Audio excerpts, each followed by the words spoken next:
कभी कभी इंसान को ऐसे रास्ते पे चलना पड़ता है जो वो खुशी से नहीं चुनता, बल्कि हालात उसे मजबूर कर देते हैं। मैं भी नाचने का काम करती थी और यह काम मैंने बिल्कुल भी अपनी खुशी से नहीं किया था। मैं पैदा ही एक नाचने वाले के घर पर हुई थी और इसलिए मजबूरन मुझे भी नाचने का काम ही करना पड़ता था। मेरी माँ चाहती थी कि मैं पढ़ूं लिखूं और कोई इज्जत से काम कर सकूं, लेकिन ये समाज हम जैसे लोगों को ना ही पढ़ने लिखने देता है और ना ही इज्जत से पैसे कमाने देता है। मेरी माँ ने मुझे एक सरकारी स्कूल में एडमिशन करवाया तो वहाँ हर कोई मुझे देखकर एक ही बात बोलता, अरे ये तो नाचने वाले की बेटी है, इसका यहाँ क्या काम, इसे तो किसी शादी पर नाचने के लिए भेज दो। यहाँ तक कि मेरे टीचर भी मुझे ना छोड़ते और मुझे नीची नज़रों से देखते। मुझे सबसे पहले पीछे बिठाया जाता। मैं कुछ सवाल करती तो डांट कर चुप करवा दिया जाता। मुझे किसी काम में मदद चाहिए होती तो टीचर मेरी मदद ना करती और दूसरे बच्चे तो मेरे पास भी ना आते, जैसे मुझे बीमारी हो उन्हें लग जाएगी। जबकि मेरा मसला सिर्फ इतना था कि मेरी माँ नाचने गाने का काम करती थी। हाँ, मगर स्कूल में जब भी कोई फंक्शन होता तो मुझे ज़रूर पार्टिसिपेट करवाया जाता। मेरा नाच हमेशा से ही अच्छा था। मैं तो अपनी माँ के पेट में थी जब भी मैं नाच गया करती थी, इसलिए यह मेरे खून में बसा हुआ काम था। मैं स्कूल में हर फंक्शन में खूब नाचती। एक दिन स्कूल में फंक्शन में मेरी माँ आ गई तो उनका सर शर्म से झुक गया। उसने मुझे वहीं पे मार कर स्टेज से नीचे उतारा और कहने लगी, इसी काम के लिए तुझे पढ़ने के लिए भेजा है, यहाँ आकर भी अगर तुझे यही करना तो फिर स्कूल क्यों आती है। मैंने रोते हुए माँ से कहा कि मुझे तो मास्टर जी ने नाचने को कहा था। माँ ने मास्टर जी को बुरा भला कहा तो वो उल्टा मेरी माँ पर बरस पड़े और कहने लगे, जो काम तेरी बेटी को आता है वह हम वही करवाएंगे ना। और फिर अब स्कूल में फंक्शन तो है, कोई तो डांस करेगा ना, तेरी बेटी ही क्यों नहीं। अब इज्जतदार घराने के बच्चों को तो हम नचने के लिए नहीं कह सकते हैं। ये सुनकर माँ का दिल बहुत दुखी हुआ और माँ ने मुझे स्कूल से भी उठा लिया और फिर मैं अपने घर में रहने लगी। लेकिन मेरे अंदर करने शौक़ पैदा हो गया, क्योंकि मुझे यह बात अच्छी तरह समझ आ गई थी कि इस काम के अलावा कोई और काम या दुनिया मुझे नहीं करने देगी। मैं कहीं भी जाऊंगी मेरी पहचान इसी नाम से होगी कि मैं नाचने वाली की बेटी हूँ। नाचना मेरा पेशा है। मैं माँ से छुप छुप कर नाचने लगी थी, क्योंकि माँ को अगर पता चलता तो वो मेरी हड्डियाँ तोड़ कर रख देती। माँ ने ही मुझे अपने साथ किसी महफिल में ले जाती थी, ना ही बगैर ज़रूरत घर से बाहर निकलने देती थी। माँ ने मुझे 7 पर्दों में छुपा कर रखा था ताकि दुनिया मुझे माँ के ज़रिए ना पहचाने और मुझे भी यही काम ना करना पड़े। लेकिन किस्मत ने मुझे इसी काम में निपुण बनाया था। एक दिन माँ को बहुत तेज़ बुखार हुआ और 3 दिन के अंदर माँ चल बसी। पता चला कि माँ को डेंगू बुखार हुआ था और उसी वजह से माँ की जान की बाजी हार गई थी। मेरी उम्र सिर्फ 17 साल की थी। माँ की मौत पर मैंने बड़ी मुश्किल से मोहल्ले वालों को जमा किया था, क्योंकि कोई भी आने के लिए तैयार नहीं था। सबका यह कहना था, एक नाचने वाले की अर्थी कौन उठाएगा। लेकिन जब मैंने खूब रोया धोना शुरू किया और हंगामा मचाया कि मेरी माँ हिंदू औरत थी और उनकी अर्थी उठाना मोहल्ले वालों की जिम्मेदारी है, तो कुछ शरीफ लोग आगे आए और माँ की अर्थी उठाई गई। माँ की चिता को आग लग चुकी थी और अब ना ही मेरे पास खाने के लिए पैसे बचे और ना ही घर का किराया देने के लिए। हमने सारी ज़िंदगी बहुत पैसे कमाया था, लेकिन हमने अपना घर नहीं खरीदा था, क्योंकि हमारे घर बदलते थे। मोहल्ले वाले हमें किसी एक घर में रहने ही कहाँ देते थे। जिससे भी मेरी माँ का काम पता चलता वो पत्थर मार कर हमें मोहल्ले से निकाल देता। इसलिए हम किराए के घर वाले बदलते रहते थे। अब माँ चली गई तो एहसास हुआ कि अपना घर होना बहुत ज़रूरी था। मकान मालिक आकर सिर पर खड़ा हो गया। मैंने उनसे कुछ वक्त का टाइम मांगा और फिर इत्तेफाक से अगले ही रात घर का दरवाज़ा बजा। मैंने डरते डरते दरवाज़ा खोला तो एक आदमी दरवाजे पे खड़ा था। उसकी बड़ी बड़ी मूछें थी। वो बड़ी सी गाड़ी पर आया था। मुझे देखकर मेरी माँ का पूछने लगा। मैंने उसे बताया कि रेशमा की मौत हो चुकी है। यह सुनकर उनके चेहरे पर कुछ परेशानी आ चुकी थी। फिर वह कहने लगा, उसने तो मुझसे वादा किया था कि वह मेरे बेटे की शादी पर नाचेगी। मैंने तो अपने दोस्त यार को भी बता दिया है कि रेशमा आकर नाचेगी। उसका नाच बहुत ही मशहूर है। अब मैं क्या करूँगा। मेरे पास उसके सवाल का कोई जवाब भी नहीं था। मैं दरवाज़ा बंद करने लगी तो उसने अचानक ही दरवाज़ा पकड़ लिया और कहने लगा, तू कौन है? तू भी तो रेशमा की जैसी ही दिखती है। अगर तू आकर नाचेगी तो मैं पैसे तुझे दे दूंगा। उसकी बात सुनकर मैं कुछ पल के लिए सोच में पड़ गई। मैं आज तक ऐसी महफिल में नहीं गई थी और ना ही कभी किसी महफिल में नाच गाना किया था। लेकिन अब मुझे पैसे की ज़रूरत भी थी और मेरे सर पे भी नहीं थी। अगर मैं मेरी माँ के नाम से ही काम शुरू करती तो जल्द ही मेरा भी नाम बन जाता और ज़िंदगी आसान हो जाती। यही सोचकर मैंने हाँ कह दी और उस आदमी के साथ चल पड़ी। उसके बेटे की शादी थी। वो कोई बड़ा जमींदार था। वहाँ बड़े बड़े लोग आए हुए थे। मैंने बेबाकी से नाचना शुरू कर दिया, लेकिन ये नाच मुझे मेरी नई ज़िंदगी दिलवाने वाला था। ये सोच के मैं नाचती रही। फिर वो आदमी सुबह का सूरज निकलने से पहले मुझे नोटों से भरकर मेरे घर पर छोड़ दिया। मैं एक ही रात में इतना पैसे कमा कर लाई थी जितना कोई शरीफ इंसान पूरे महीने में मेहनत करके भी नहीं कमा सकता था। और इसलिए मैं अपने काम में पक्की हो गई और मैंने सोच लिया कि अब मैं यही काम करूँगी। मैं बिल्कुल अपनी माँ के जैसी थी, इसलिए मुझे अपनी माँ की लेने में कोई ज़्यादा समय नहीं लगा था। मैंने सारी ज़िंदगी अपनी माँ का नाच देखा था, इसलिए मेरे पैर भी उसी की तरह थे। मैं जिस महफिल में जाती उनकी जान बन जाती। लेकिन यह काम मुझे ज़्यादा अच्छा नहीं लगता, क्योंकि मर्द बहाने बहाने से मेरा करीब होते। मैं नाचने लगती तो वो मुझे छूने की कोशिश करते। वो अपने कमरे में मेरा नाच रखवाते और कभी कभी तो ज़बरदस्ती मेरे साथ फ़ोटो खिंचवाने के बहाने मेरे इतने पास आ जाते कि मेरे लिए सांस लेना भी मुश्किल हो जाता। लेकिन मैं कुछ ना कर पाती, क्योंकि मेरे इस काम के लिए भी पैसे मिलते थे। मैं भी अपनी माँ के जैसे ही होती जा रही थी। सारा सारा दिन सोई पड़ी रहती थी और सारी सारी रात महफिल में खूब रौनक लगाती। मेरे पास बहुत पैसा आ गया था, लेकिन अगर कुछ नहीं था तो वह सुकून नहीं था। मेरी ज़िंदगी में बिल्कुल भी सुकून नहीं रहा था। हर वक्त मेरे अंतरात्मा बेचैन रहती थी। अब मुझे समझ आ गया था कि मेरी माँ मुझे इस काम से क्यों दूर रखना चाहती थी। मैंने उसे भी इस तरह बेचैन और तड़पते हुए देखा था। शायद मेरी माँ भी ये काम खुशी से नहीं करती होंगी। खैर, अब इस काम के सिवा तो मेरे पास कुछ भी नहीं था, इसलिए बड़ी मजबूरी में ही सही, लेकिन मैं ये काम कर रही थी। और फिर एक दिन कमिश्नर के बेटे की शादी थी। शादी के एक रात पहले मर्दों की महफिल रखी गई थी और इस महफिल में मुझे खास तौर पर बुलाया गया था। मैं तैयार होकर इंतज़ार कर ही रही थी कि मेरे लिए कोई गाड़ी आएगी, क्योंकि मुझे जो भी महफिल में बुलाता था और घर पर ही छोड़कर जाता था। जैसे ही दरवाजे पर दस्तक हुई, मैं जल्दी से ताला लेकर निकल पड़ी। देखा तो एक पुलिस वाला मुझे लेने के लिए खड़ा था। उसने एक नज़र मुझ पर डाली और फिर नज़रें चुरा गया। शायद वो मेरी खूबसूरती से नज़र चुरा रहा था, या फिर मेरे पैसे की वजह से उसे मुझसे नफ़रत महसूस हो रही थी। मैं समझ नहीं पाई थी। मैं उसके साथ गाड़ी में बैठ के सारा रास्ता खामोशी से गुजर गया। वो बहुत ही हैंडसम पुलिस ऑफिसर था। मेरी नज़र बार बार उसके ऊपर पड़ ही रही थी। आगे ऐसे इज्जतदार पुलिस वाला किसी औरत की ज़िंदगी में शामिल हो जाए, वो कितनी भाग्यशाली होगी। मैं महफिल में पहुंची तो मुझे देखकर हर कोई तालियां बजाने लगा था।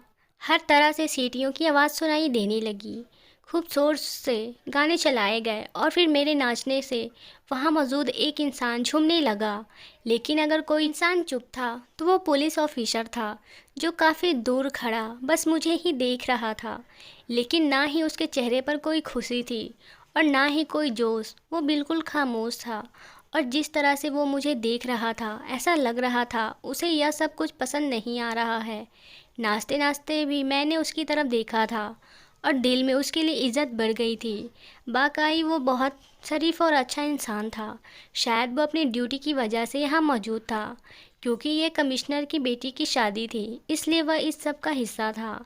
ऐसे ही सुबह हो गई और फिर जब वो मुझे छोड़ने के लिए मेरे घर तक लाया तो मुझे उतारते हुए कहने लगा कि आप बहुत खूबसूरत हैं, आपसे यह सब शोभा नहीं देता। उसकी बात सुनकर मैंने शर्मिंदगी से सर झुका लिया और कहा कि इसके सिवा मुझे ना ही कोई काम आता है और ना ही दुनिया कोई मुझे काम करने देती है। मैं घर में दाखिल हो गई थी और वो वापस चला गया। मेरे दिलो दिमाग में उसकी परछाई बैठ गई थी। मैं सोच रही थी क्या पता अब मैं कभी उसे देख सकूंगी या नहीं, और फिर अगले ही शाम मेरे दरवाजे पर दस्तक हुई तो मैंने देखा कि फूलों के गुलदस्ते के साथ कीमती उपहार था।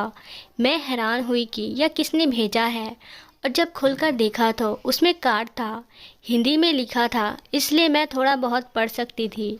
उसमें लिखा था कि आप पर ये चीज़ें शोभा देती हैं, लेकिन महफिल में नहीं, तन्हाई में खुद ब खुद मेरे चेहरे पर मुस्कुराहट फैल गई थी, क्योंकि इन शब्दों ने मुझे बता दिया था कि ये उपहार किसने भेजा है। मेरा दिल खुशी से खिल उठा था। ऐसा लग रहा था जैसे बंजर जिंदगी में बाहर आ गई। मैंने उसको उठाया, वो पायल थी। मैंने जल्दी से उसे अपने पैरों पर पहन लिया। काश कि ये इंसान मेरी ज़िंदगी का हिस्सा बन जाता और हमेशा के लिए मुझे अपना लेता। मैंने दिल में यह प्रार्थना की थी, और शायद प्रार्थना कबूल होने का ही कोई पल था, क्योंकि उस दिन के बाद इस तरह के उपहार आना शुरू हो गए थे। और फिर एक दिन वो खुद चलकर आया। उसे देखकर मेरी खुशी की सीमा न रही। अब हम दोनों की मुलाकातें का न रुकने वाला सिलसिला शुरू हो गया था। वो चाहता था कि मैं इज्जत की ज़िंदगी गुजारूं और इस नाच गाने से निकल आऊं। मैं भी यही चाहती थी, इसलिए मैंने उसे शादी की बात की और वो शादी के लिए तैयार हो गया। मेरे लिए इसे बढ़कर और क्या हो सकता था कि मुझे हमेशा के लिए सुरक्षा मिलने वाली थी। और फिर एक दिन उसने चुपके से मुझसे शादी कर ली। मैं अब उसके घर जाना चाहती थी और इज्जत की ज़िंदगी गुजारना चाहती थी। उसने कहा कि वह अगले ही दिन मुझे अपने साथ लेकर जाएगा। मैंने अपना सारा घर लॉक किया, कुछ ज़रूरी सामान बांधा और उनका इंतज़ार करने लगी। रात के अंधेरे में वह मुझे लेने के लिए आ गया। वह मुझे लेकर एक बहुत दूर दराज इलाके में पहुंच गया। वहाँ एक छोटा सा घर था। मैं उसके अंदर दाखिल हुई तो कुछ हैरान हुई, क्योंकि वहाँ कई सारी लेडी पुलिस बैठी हुई थी। घर के अंदर लेडीज़ पुलिस को देखकर मैं हैरान रह गई। मेरे पति तो मेरे पीछे अंदर ही नहीं आया था। वो गाड़ी लॉक करने के लिए रुका था। वो पुलिस वाली औरतें मुझे ज़बरदस्ती एक कमरे में लेकर गई और फिर मेरी जान निकल गई। मेरी चीखों के सारा घर गूंज उठा था। 2 घंटे मैंने तकलीफ़ में गुजारे थे। मुझे समझ नहीं आ रहा था कि मेरे साथ ऐसा क्यों हुआ। मैंने तो अपनी खुशी से अपने आप को सुरक्षा देने के लिए पीयूष से शादी की थी, लेकिन ना जाने वो कहाँ चला गया था। मुझे इन औरतों के सहारे छोड़ गया था। औरतें मुझे टॉर्चर कर रही थी और मुझसे ऐसे सवाल कर रही थी जिसकी जवाब मेरे पास नहीं था। मैं उनकी किसी भी सवाल का जवाब नहीं दे सकती। तो उसमें एक लेडी कांस्टेबल ने किसी को फ़ोन मिलाया और कहने लगी, पीयूष, यह लड़की कितनी सीधी नहीं है। तुम इसे मासूम कह रहे थे, यह ज़बान खुलने को भी तैयार नहीं है। उस औरत के मुंह से उनका नाम सुनकर मेरा माथा ठनक गया और मैं सोचने लगी कि पीयूष आखिर मुझसे क्या चाहता है। उसने मुझसे शादी क्यों की थी। मुझे तो लगा था कि वह मुझसे प्यार करता है, इसलिए उसने मुझसे शादी की है। मगर अब मुझे समझ आ रहा था कि असल बात कोई और है। पिछले 2 घंटे से वो औरतें मुझे जिस तरह से सवाल कर रही थी, मुझे उनका जवाब नहीं मालूम था। अगर पीयूष भी मुझसे यही जानना चाहता था तो मैं उसे भी कोई जवाब नहीं दे सकती थी। कुछ देर गुजारी थी कि कमरे का दरवाज़ा खुला। पीयूष अंदर दाखिल हुआ और उसने उन औरतों को बाहर जाने को इशारा कर दिया। वो छा की छा औरतें बाहर निकल गईं। पीयूष मेरे पास आकर बैठा और कहने लगा, मैं तुम्हारे साथ कुछ भी गलत नहीं करना चाहता। अगर तुम इन औरतों को सीधी तरह से हर बात बता देती तो तुम्हें इतना टॉर्चर बर्दाश्त नहीं करना पड़ता। मैं तुमसे सच में प्यार करता हूँ, तुम्हें दर्द में नहीं देख सकता, इसलिए यहाँ से चला गया था। लेकिन मुझे नहीं मालूम था कि तुम इतनी ज़िद्दी निकलोगी कि इनके किसी भी सवाल का जवाब नहीं दोगी। मैंने रोते हुए पीयूष से कहा, तुमने मेरे साथ धोखा किया। शादी के नाम पर तुमने मुझे इन औरतों के हवाले कर दिया। यह क्या पूछना चाहती है मुझे सच में नहीं पता। मैं तो इज्जत की ज़िंदगी गुजारना चाहती थी, इसलिए तुम्हारे प्यार में खुद को तबाह कर बैठी। मेरी बात सुनकर पीयूष कुछ पल के लिए चुप हो गया। मेरी जख्मों से निकलती हुई खून को उसने अपने हाथों में पकड़े रुमाल से पोंछा और कहने लगा, मैं सच में तुमसे प्यार करता हूँ, लेकिन अपने फ़र्ज़ और जिम्मेदारियों की वजह से मैं मजबूर हूँ। मुझे तुम्हारे पीछे इसलिए ही लगाया गया था ताकि मैं तुमसे वह सारे राज हासिल कर सकूँ जो राज तुम्हारी माँ ने मरने से पहले हमें नहीं बताया। लेकिन तुम भी अपनी माँ की तरह ही बहुत पक्की हो। मैंने पीयूष से कहा, मुझे सच में नहीं मालूम कि तुम लोग किस फ़ाइल की बात कर रहे हो। ना ही मैंने अपनी माँ के पास कभी कोई लाल रंग की फ़ाइल देखी है और ना ही मेरी माँ पढ़ी लिखी थी। कि हम किसी के घर से कोई क्यों चुराते। पता नहीं क्यों तुम लोग हम पर इल्ज़ाम लगा रहे हो। हम नाचने वाली ज़रूर हैं मगर चोर नहीं हैं। मेरी बात सुनकर पीयूष हंसा और कहने लगा, तुम्हारी माँ इतनी सीधी नहीं थी जितना कि तुम कह रही हो। वो बहुत ही शातिर थी। बड़े बड़े लोगों को घरों में नाचने के लिए जाती थी और उनकी कमज़ोरियों को अपनी मुट्ठी में दबा लेती थी। ऐसे ही एक वक्त में उसने मनिस्टर के घर से बहुत अहम फ़ाइल चुरा ली थी। शादी के घर में कोई और उस पर नज़र ना रख सका और वो इतनी अहम फ़ाइल चुरा कर भागी निकली। उस फाइल में बहुत अहम और खुफिया दस्तावेज है जो सरकारी है। अगर वो फ़ाइल नहीं मिली तो बहुत मुसीबत होगी, इसलिए हम वो फ़ाइल ढूंढने की कोशिश कर रहे हैं। जिस दिन मैं तुम्हें लेने के लिए तुम्हारे घर गया था उस दिन मुझे पता चला कि तुम रेशमा की बेटी हो। इसलिए मैंने जानबूझकर तुमसे मोहब्बत का ढोंग रचाया ताकि बातों बातों में तुमसे फ़ाइल के बारे में मालूम कर सकूं। मैं बहुत बार तुमसे पूछना चाहा लेकिन तुम हर बार ही बात को ख़त्म कर देती। इसलिए मैंने तुमसे शादी कर ली ताकि मैं तुमसे राज निकलवा सकूं। लेकिन अब ऊपर से दबाव बहुत ज़्यादा बढ़ गया है और हमें फ़ाइल के बारे में फ़ौरन जानना ज़रूरी है। अगर मेरे और तुम्हारे शादी का पता नहीं होता तो लोग तुम पर इससे भी ज़्यादा टॉर्चर करते और यह राज उगलवा लेते। अब तुम खुद मुझे बता दो कि लाल फाइल कहाँ है ताकि तुम्हारी जान छूट जाए, मैं तुम्हें अपने घर ले जाऊं। पीयूष ने बहुत मोहब्बत से मेरे गालों पे हाथ फेरा तो मेरी आंखों से आंसू टपकने लगे।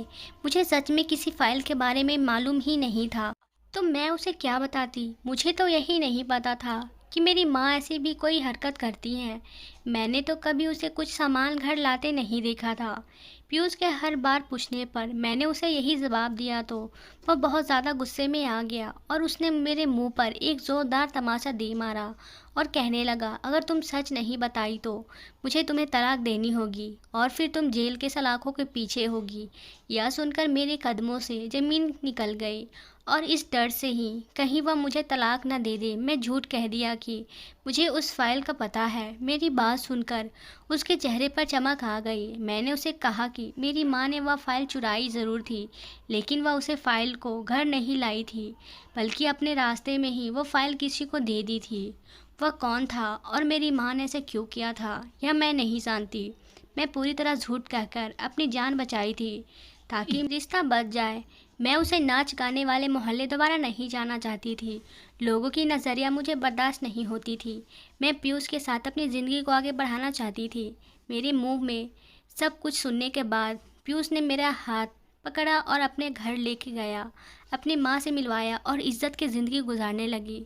मेरे ससुराल वाले को नहीं मालूम था कि पीयूष मुझे कहाँ से लेकर आया है और मैं क्या काम करती थी। मेरी और पीयूष की शादी को 1 महीना ही गुजरा था कि एक दिन मैं अपना घर पूरी तरह खाली करने के लिए गई क्योंकि मकान मालिक चाहता था कि मैं घर की चाबी उसे पास कर दूं। वह घर किसी नए किराएदार को देना चाहता था। मैं घर पहुंची तो सारा घर उल्टा पड़ा था। मैं जानती थी कि यह काम पीयूष या उसके साथियों का ही है, इसलिए खामोशी से अपना ज़रूरी सामान समेटने लगी। अपनी माँ की यादों को एक जगह इकट्ठा करते हुए मुझे अपनी माँ की एक बात याद आ गई। मेरी माँ ने मरते समय मेरा हाथ पकड़कर रोते हुए मुझसे कहा था कि ज़िंदगी में मैं बहुत कुछ गलत किया है लेकिन अब मैं सब कुछ ठीक करना चाहती हूँ और इसलिए मैंने एक बहुत कीमती चीज़ हासिल की है जिसकी वजह से मेरे सारे पाप धुल जाएंगे। उसी वक्त माँ की यह बात मुझे समझ नहीं आई थी लेकिन आज माँ के सामान को समेटते हुए अचानक मेरे दिमाग में बात याद आई कि माँ कहीं उसे फ़ाइल के बारे में तो बात नहीं कर रही थी। उसे फ़ाइल में ऐसा क्या था कि माँ के सारे पाप धुल जाते, क्योंकि एक फ़ाइल को हासिल करने के लिए मनिस्टर साहब ने पूरी पुलिस फोर्स को मेरे पीछे लगाया था। यह सब सोचते सोचते मैंने सब माँ की ज़रूरी सामान बांध लिया और बाकी सब कुछ इस वक्त कबाड़ वाले को बुलाकर बेच दिया। घर पूरी तरह से खाली हो गया था। मेरी माँ मुझे हमेशा कहा करती थी, अगर तुम्हें कभी भी मेरी याद आए तो अपने पिता की फ़ोटो को सीने से लगा लेना। मैंने दीवार पर लगी पिताजी की फ़ोटो पर नज़र डाली जो सालों से ही एक ही जगह पर टिकी थी।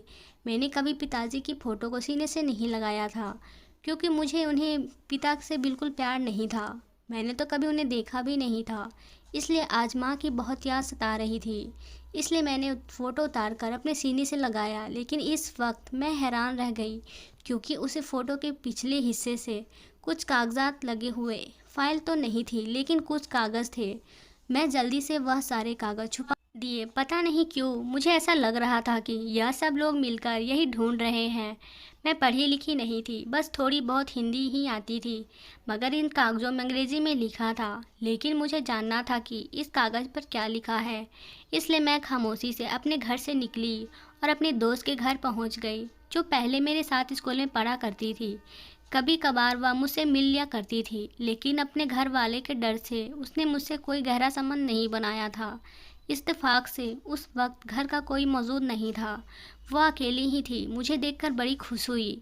उसे मेरी शादी की खबर मिल चुकी थी। मैं जल्दी से उसे वह कागज़ दिखाकर कहा कि मुझे पढ़कर बताओ इस पर क्या लिखा है। मैंने कहा, पर उसने तेज आवाज़ से पढ़ना शुरू किया और मेरे सर पर आसमान गिर पड़ा। उस कागज़ में तो मिनिस्टर के सारे काले कारनामे की राज थी।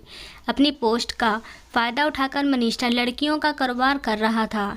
इस बात की खबर मेरी माँ को हो गई थी। मेरी माँ ने वह फाइल चुरा ली जिस पर सारी बात लिखी हुई थी, लड़कियों को कब कहाँ से अगवा करके कहाँ पहुँचाना था। मेरी माँ ने नाचने के काम को पसंद नहीं करती थी, लेकिन बहुत मजबूरी में वह यह काम कर रही थी। और जब उसे यह लगा कि वह कुछ ही दिनों की मेहमान है, तो वह अपने पाप को धोने के लिए रास्ता नज़र आया और अब उसने फ़ाइल चुरा ली ताकि पुलिस के हवाले कर सके। लेकिन इससे पहले कि वह इस दुनिया से चली गई और अब मैं जान निकल गई। अगर इस फाइल पुलिस वाले को मिल गई तो कोई मिनिस्टर के खिलाफ कार्रवाई नहीं करेगा, क्योंकि यहाँ कानून सच में ही अंधा था। गुनहगार को सज़ा नहीं मिलती थी और बेगुनाह को जेल से निकालना मुश्किल था। मैं बहुत ज़्यादा सोच समझकर अपने दोस्त की मदद से इन तमाम कागज़ का वीडियो बनाई और उसे सोशल मीडिया पर डाल दिया। और फिर वो फाइल लेकर मैं अपने पति के पास आ गई। पीयूष मुझे देखकर कहने लगा, तुम कहाँ चली गई थी? मैंने वह फाइल उनके हाथ में पकड़ा और उन्हें कहा कि आप जिस चीज़ का पता मुझसे पूछ रहे थे वह यह है, सच में अगर आप ईमानदार हैं तो मिनिस्टर के खिलाफ रिपोर्ट दर्ज करें। वह सब पढ़कर पीयूष भी शौक में पड़ गए थे। उन्हें यही बताया गया था कि यह बहुत अहम कागजात थे, इसलिए उसे खोलने की अनुमति नहीं है। लेकिन जब मैं उन्हें सब कुछ बताई तो उन्होंने सारे कागजात को चेक किया। उन्होंने मिनिस्टर साहब के खिलाफ रिपोर्ट भी दर्ज कर ली। अब आगे इस मामले में क्या होगा क्या नहीं, यह हम दोनों नहीं जानते। पीयूष पर ऊपर से बहुत परेशान है कि इस मामले को दबा दिया जाए, लेकिन वह ईमानदारी से अब तक अपने फैसले पर डटे हुए हैं। लेकिन उन्हें कब तक अपने पैरों पर खड़ा रहने दिया जाएगा यह मैं नहीं जानती। हमारे शहर में ईमानदारी से नौकरी करने को इस कदर मुश्किल बना दिया गया था कि अगर कोई इंसान सही रास्ते पर चलना भी चाहे तो उसे नौकरी से निकाल दिया जाता है। शायद इसलिए अब चैन शांति नहीं रही थी और ना ही इंसाफ सच का साथ देता है। तो दोस्तों, अगर आपको मेरी कहानी पसंद आई होगी तो प्लीज़ इसे लाइक करें, शेयर करें और अपनी राय कमेंट बॉक्स में ज़रूर दीजिए। साथ ही साथ चैनल को सब्सक्राइब करना ना भूलें। धन्यवाद दोस्तों।